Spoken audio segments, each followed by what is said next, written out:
Hi guys, at finally Chiranjeevi గారిది మన శంకర ప్రసాద్ గారు పండక్కి వస్తున్నారు మూవీ యొక్క ట్రైలర్ వచ్చేసింది. ట్రైలర్ చూసి నా ఫీలింగ్ చెప్పాలంటే ట్రైలర్ మాత్రం బాగుంది భయ్య. అలా అని చెప్పి మరీ వర్స్ట్ అని చెప్పను, అలా అని చెప్పి మరీ సూపర్ అని చెప్పను, ఒక యావరేజ్ ట్రైలర్ అనమాట. ఇక ఈ ట్రైలర్లో నాకు బాగా నచ్చింది ఏంటంటే చిరంజీవి గారి లుక్స్ మాత్రం చాలా బాగున్నాయి. నిజంగా ఆ ఏజ్కి అలాంటి లుక్స్ మెయింటైన్ చేయడం అంటే చాలా గ్రేట్ అనమాట. లుక్స్ మాత్రం చాలా బాగున్నాయి.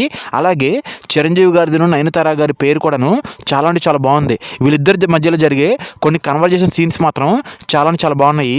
అలాగే ట్రైలర్ మొత్తంలో నాకు బాగా నచ్చింది ఏంటంటే ట్రైలర్ చివరిలో వెంకటేష్ గారి ఎంట్రీ ఉంటుంది. నిజంగా అది మాత్రం చాలా బాగుంది. చిరంజీవి గారికి వెంకటేష్ గారికి మధ్య జరిగే కన్వర్జేషన్ సీన్స్ కూడాను సూపర్ అంటే సూపర్ ఉన్నాయి. ఇక ఈ ట్రైలర్ చూసినాక నాకు అర్థమైంది ఏంటంటే ఈ సినిమాలో స్టోరీ అనేది కొత్త స్టోరీ ఏమి కాదు, పాత స్టోరీయే. చిరంజీవి గారికి నయనతార గారికి ఆల్రెడీ పెళ్ళి అయిపోద్ది భయ్య. పెళ్ళి అయిపోయిన తర్వాత వాళ్ళిద్దరి మధ్యలో ఏదో గొడవ జరిగిద్ది. ఆ గొడవ వల్ల వీళ్ళిద్దరైతే విడిపోతారు. కొన్ని సంవత్సరాల తర్వాత నయనతార గారికి ఏదో కష్టం వచ్చింది. ఆ కష్టాన్ని తీర్చడానికి చిరంజీవి గారు ఒక ఏజెంట్గా ఆమె లైఫ్లోకి అయితే వస్తారనమాట. ఇదే ఇంతకు మించి స్టోరీ అంటే ఏం ఉండదు అనేది నేను అనుకుంటున్నాను. స్టోరీ ఎలా ఉంటే ఏముందిలే కానీ కామెడీ పర్ఫెక్ట్గా ఉంటే చాలు భయ్య.